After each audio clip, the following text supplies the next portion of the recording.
What is going on, guys? We are back playing some more Surviving with IndustrialCraft 2. Now today, guys, we're going to be going over a ton of stuff related to crossbreeding crops using the Crop-Matron and doing a bunch of different things related to farming when it comes to IC2. So typically when you think of farming in modded Minecraft, IC2 is not the first mod to come to mind. It's probably not even a mod that would ever come to mind, considering IC2 is a techie mod. But if you look in NEI, you will see that there are a bunch of different seeds that come from IC2 that are not typical Minecraft seeds.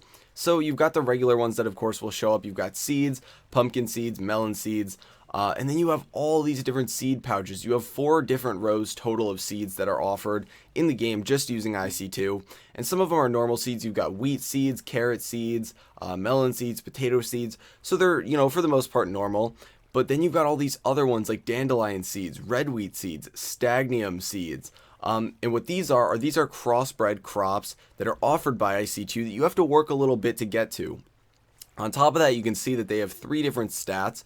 The first one, which is GR, is growth. The second one is gain. And the third one is resist. And so today we're going to be covering what those are, what they do, how you can increase them, how you can crossbreed crops, the best way to do that, the best locations to do that, and all these different things that are actually related to it. So I hope you will bear with me while I'm rambling, a little bit, because there's a lot of information to get through. We are going to be working out here because this is kind of like a new area that I've been working on since I was told I need to make the base look a little bit nicer. And then of course we've got our handy dandy chest over here, which has all the stuff in it that we're going to be using for actually 2 episodes, because I'm going to be doing the episode on crossbreeding, and then the next episode I'm going to record right away just because I'm trying to get a couple episodes stockpiled for spring break, which is in a week, because I will not be able to record then. And I'm going to be going over setting up an automatic rubber farm, which is why we're doing this. But so this is what I'm going to need for the next 2 episodes. So it's not actually too much, but it was a little bit of work to make all this. So there is a decent amount of resources involved and power consumption, but we should get through all that today. So to start things out, we're going to go over all the different things that you should have when you start farming. So first things first, we are going to need to make a Crop-Matron. And a lot of the stuff I already have crafted for today, because I did do some off-camera stuff just so that we're not going to have to wait for a bunch of things to grow.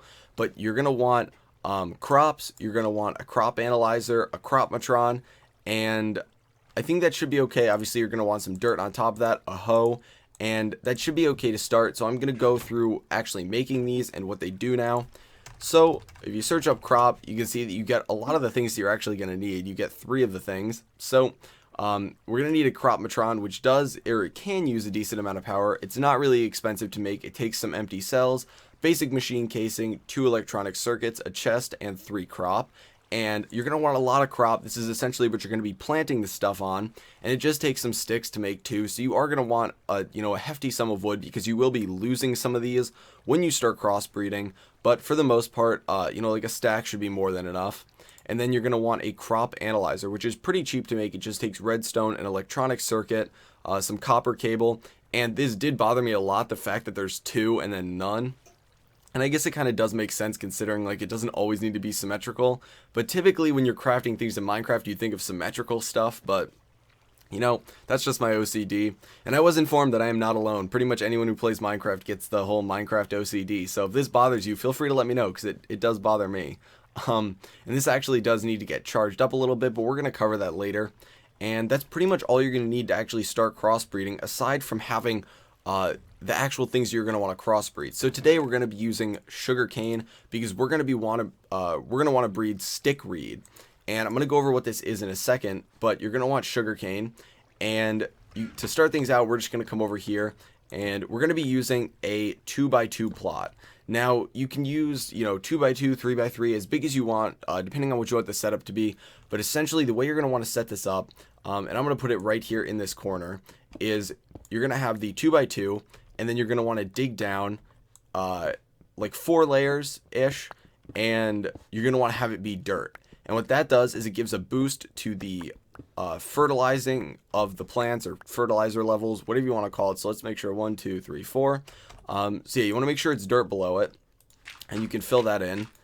And once you do that, obviously you're going to have like 5 levels. I'm not sure if it's 4 or 5, actually including the top layer of dirt, because I've heard 4 and then I've heard 3. So, it really depends, but it can't hurt to add 1 more.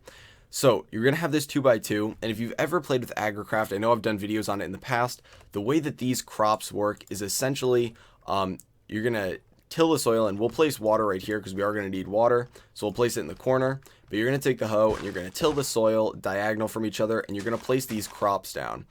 Now, the crops are essentially places where the plants can grow. If you've ever planted, I assume it's like when you're planting tomatoes in real life, you kind of give it a stick to grow on and it kind of grows around the stick. So you can do it like this, and you can take the reeds, and typically you wouldn't need, like, think of the reeds growing on something, but you can take the reeds and then you can place them down, and they actually look like seeds. There are actually growth stages for the reeds when you place them on the crops, and you place them on both of those diagonal ones, and you're going to let them start growing. Now, it's going to take a while for them to actually grow, and that's one of the main reasons that I already bred a lot of these off camera.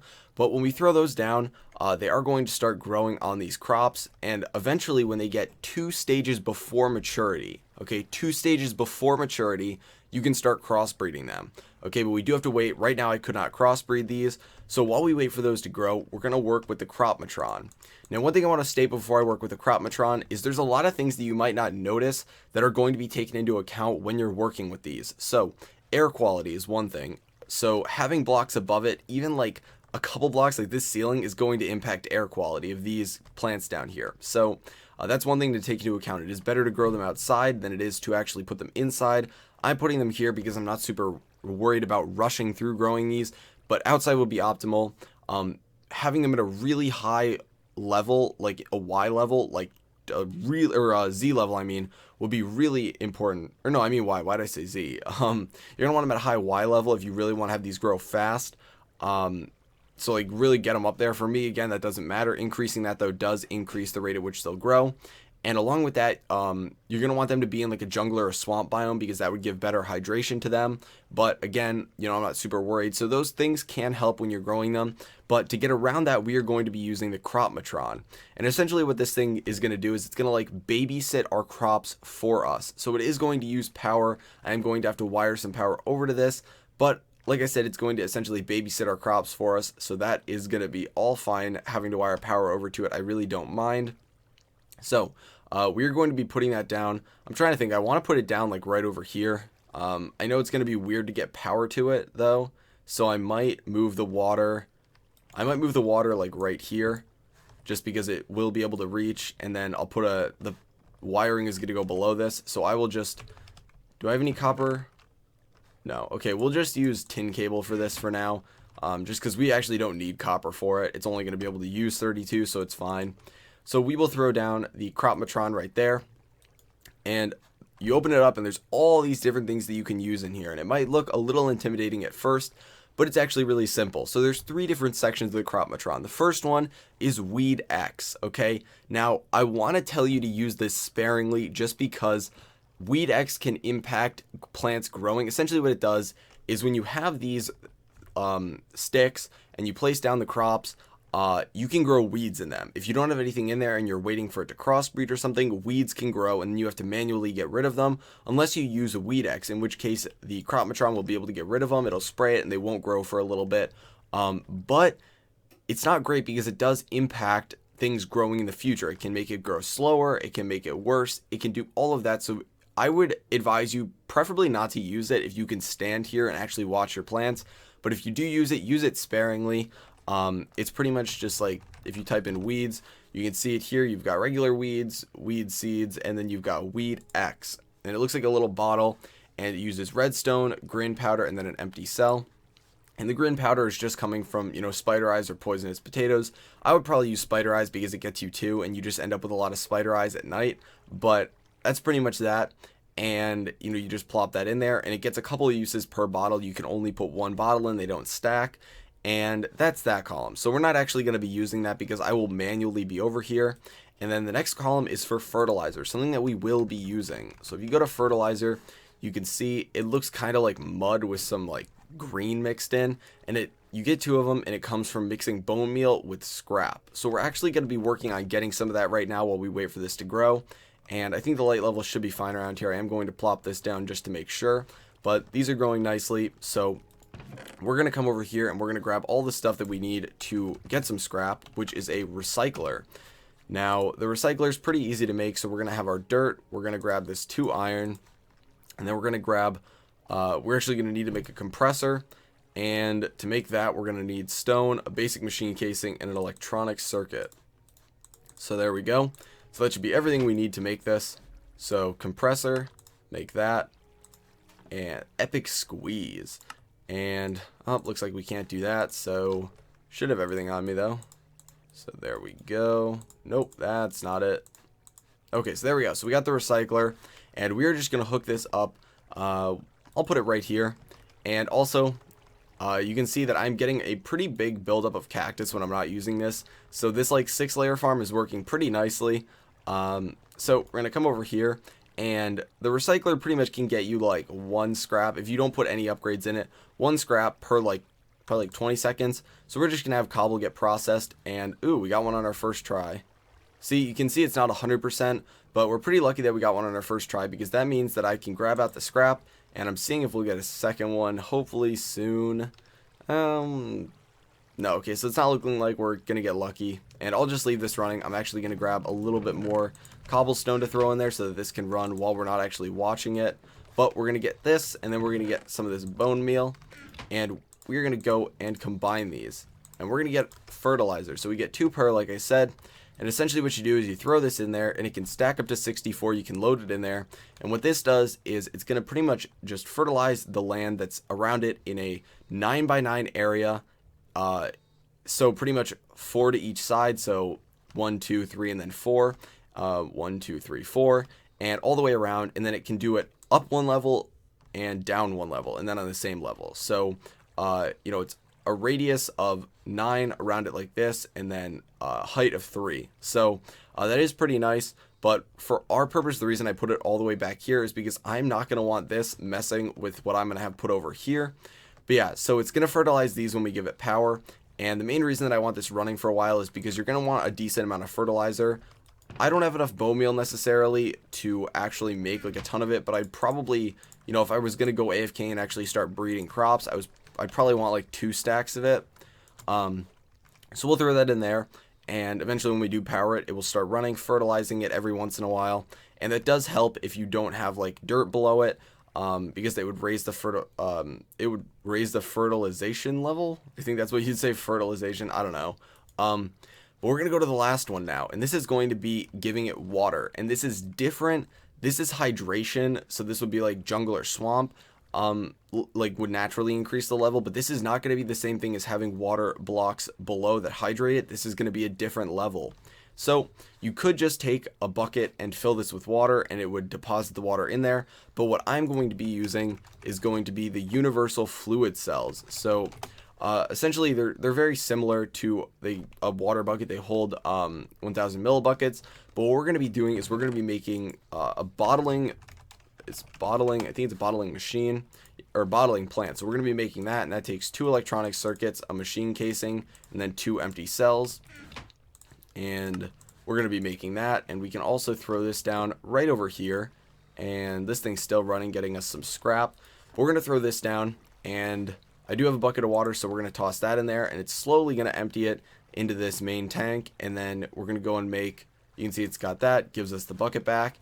And the main reason that I want to do this is because you can basically mass produce these, and if I wanted to pump water in here, that'd probably be a better option, because right now I'm going to have to transfer buckets manually, but eventually you'd want to pump water into the bottling plant. Then you'd want to put like a stack of the cells in here, get them all filled with water, and because you can move them as a stack, unlike filled water buckets, it'll be a lot easier to just throw a stack in here, and then you get the empty ones, and you can do it all over again. And you could actually set up a system where it would just continuously fill them and put them back in. So this is probably the easiest of the different things that you can add to that. But we're going to come over here, and we're going to actually make, we can only make 2 of the cells right now just because I don't even have enough glass, but we're going to make 2 of the cells, and we're going to fill up just 1 of them so I can show you guys how it works. So we can toss them both in there, it'll fill up 1 of them, and then we can throw it in there and see how it actually works. So we have the universal fluid cell, and we'll throw it in here, and you can see that it deposits it into the main tank, so you don't even need power to get it into the internal tank. And like I said, you can use water buckets. You can actually probably, I'm actually not sure if you can pump water directly to this. I don't see why you wouldn't be able to. So you might be able to avoid the bottling plant altogether, but you know, we might as well get one. So one thing I'm going to do is I'm going to sleep now, and we're going to start getting some solar power for this thing so that we can start powering it and get some crossbreeding going. So we're going to grab the solar panels, and I do actually need to make, I think I need to make some more tin cable just because it appears that we are running out. Yeah, so I still have some cutters on me, so all we need to do is come over here, take the tin ingots, and get them pounded down. And you can see I am running a little low on rubber, which is unfortunate. Yeah, I don't have any rubber in there either. So it is a little bit unfortunate. I might actually need to go out and tap the tree once probably, just because I do need to use a decent chunk of wiring. But this is mainly why I'm doing all of this, is for rubber. And you'll see why in the coming episode, but it will be very cool. So we're going to take this, throw it in the extractor. That'll get us another 6, so I think that should be not enough to get this running a little bit. I might need a little bit more, but I think it should be okay for the time being. So what I'm going to be doing is essentially just running the cable. I think I'm going to run it down one more. So we'll break this and we'll run it along here, just because I don't want to be walking over the cable. So we're going to need to run it actually a pretty hefty distance here. And then it's going to have to get run out here like a little bit. So I may need to go make another tree tap and get a little bit more sticky resin, just because, yeah, I don't think I have any more sticky resin up here, unfortunately. Yeah, okay, so I'll make another tree tap and go and grab some really quick. Actually, I'm out of wood. Okay, you know what? I might hop off camera real quick, guys, and go and get some cable, and then we'll come back. Okay guys, so we are back, and the system is actually powered now. It started running. You can see the fertilizer has gone down, and so is the water. Now you can see it doesn't use it all at once. Okay, it uses it very slowly, like millibucket per millibucket. So it's not even gone down by half yet. And essentially, you'll see it's kind of like cyclical in the sense that it'll use up like a good amount all at once, and then it'll stop for a little bit. And then until this actually runs out, it won't change at all. And you can see the water slowly going down, but that's kind of how it works with the fertilizer. So that's kind of why you want to stockpile them in there. And now we're going to actually get to the crossbreeding. I know we spent a while just going over a couple of these different things, but what you're going to want to do then to actually crossbreed is you're going to take these two diagonal ones that don't have anything on them, and you're going to till the land on both of them. And then you're going to take crop and you're going to place it down, and then you're going to take crop again and you're going to place it down again. And it kind of makes this like latticey zigzag pattern or crisscross pattern on the top. And what this allows for is for these two crops to spread to this one and crossbreed. Now, using two reeds is going to crossbreed the stick reed. I'm going to post in the description a link with all the different things. There's a ton, way too many for me to actually go over, of the things that you could be breeding. Of course, like if you look at all the seeds that we could get, there's a ton of them. So, you know, if you want to breed any of these different ones, you know, other than the stick reed, you know, you'll be able to find in the link that I put in the description how to get them, assuming it hasn't changed in a while. A lot of the posts are a little bit older, but this one has worked for stick reed. The one thing I want to say, and I'm going to say this in just it's so very important. It is so important. Do not get discouraged, okay? It took me like 2 hours to get one stick reed, and then maybe like another 30 minutes to get a second one. And once I had the second one, I could get as many as I needed. But getting one stick reed took me forever. It was really stubborn, and maybe you'll get lucky. Maybe it'll be better if you do it in a swamp biome or a jungle biome at a really high elevation. All these different things could affect it, but I was doing it over there, so it wasn't even inside. You know, it had a bunch of different things. I was using a Crop-Matron, using fertilizer, using all of that, and I was still having trouble with it. So that is why I was doing it off camera, is because I heard how difficult it was to actually get. But yeah, that's just one thing I want to say. So you can see I have stick reed seeds here now, and you know, it's got the growth, the gain, the resist. Now, essentially, there's a couple different things that go along with these. So growth is going to essentially affect how fast it's going to grow, you know, of course, and the resist is going to, or the gain is going to affect how much you get back from it, in the sense that like you're going to get more returns but less seeds from it. And then the resist is going to affect how resistant it is to being trampled, how resistant it is to weeds, stuff like that. And that'll actually, the resist will affect how many seeds you get from it. A lot of these have many things that are related to them, like sub things. So, you know, if you start getting gain really high, it can be bad because it'll start spreading it'll spread like weeds almost. So, that is something to look into, but essentially when you're starting out, they're not going to be very high. So, if you're wondering how you figure these out though, you're going to need to use the crop analyzer. Now, you can see the charge on this is pretty low, so I'm going to come over and I'm going to be charging the battery. And yeah, this thing is going to burn through this. I'm actually going to charge it right over here. But essentially you open up the crop analyzer and it's just a big black screen. But if I were to take these stickweed seeds and put them in there, you could see that I have put it through here. It takes like 3 to 4 tries putting it through, and each time it'll get you different things. It'll get you the tier and the name on the first one and who discovered it. Then the second one will get you the keywords, which would be reed and resin. And then the third or fourth one, it'll actually get you the stats, being growth, gain, and resist. And essentially you want to get the stats. That's really what you want. But the keywords are going to be for crossbreeding. So when you're crossbreeding, reeds will just be reed. And so doing reed and reed could get you the stick reed, which has a keyword of reed and resin. And then of course, it just helps you crossbreed different things. But you essentially put it in, you shift click it in, and then you take it out and you shift click it in again, and it burns through power. You can see over here, I have some of these reed seeds. I have a lot of them in here, but trust me, you're gonna have a ton more. I just started dumping them after a while. But these ones, so this would be like the first or second like analyzing of them, and then you put them in again, and it tells you reed, and then you put it in again, and it tells you growth of 3, gain of 0, resist of 2. So we can throw that back in there. And if you did want to charge this with a very simple setup, you could just get a battery and you could shift click it in there and it would start charging it. It does take a lot to run each time, so I would be very careful when it comes to running a bunch of stuff through it. I would essentially, if you're trying to get stick reed, I would run reed through it, and the minute you see that it's reed and not stick reed, I would dump the seeds and not run it through anymore. And then, of course, once you have the stats, you can crossbreed to get better stats, and you can ditch the bad stat plants and then replace them with better stat plants. Now, right over here is a perfect example of weeds growing. These are weeds right here.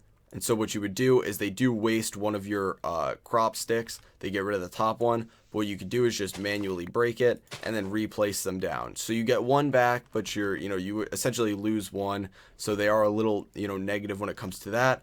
Now, eventually, you'll just get seeds again in one of these. It'll look like when we first planted the reeds, and it'll start growing. And then once it gets to the mid tier, and I'm just going to harvest this one right here to show you because I'm about to end the episode on this note. But essentially what you're going to do is you're going to left click on it, and you're going to get regular drops, and you're going to get a seed bag. And that's when it's fully grown. Sometimes you'll only get sugarcane. Sometimes you'll only get seeds. It's really up to the plant.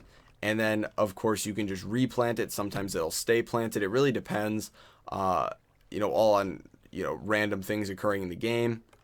But I'm going to leave this station over here for crossbreeding crops. I don't know how often I'll use it, but it will stay over here. So that's going to be it for today, guys. I'm sorry if this was a lot of rambling. There was just a lot of information to get through with this whole thing. And I know when I was trying to figure out about crossbreeding, so that I could tell you guys the information, it was really hard to find stuff on it. I had seen people's videos where they kind of already have crossbred stuff, but this one I wanted to show you just like actually how to crossbreed things, how the Crop-Matron works, all of that. So I hope you found it useful. If you did find it useful or enjoyable, feel free to give the video a like. And if you have any questions, feel free to post them in the comments, as that is what I am here for, to help you guys out. So best of luck with your crossbreeding and farming, and I will talk to you guys later.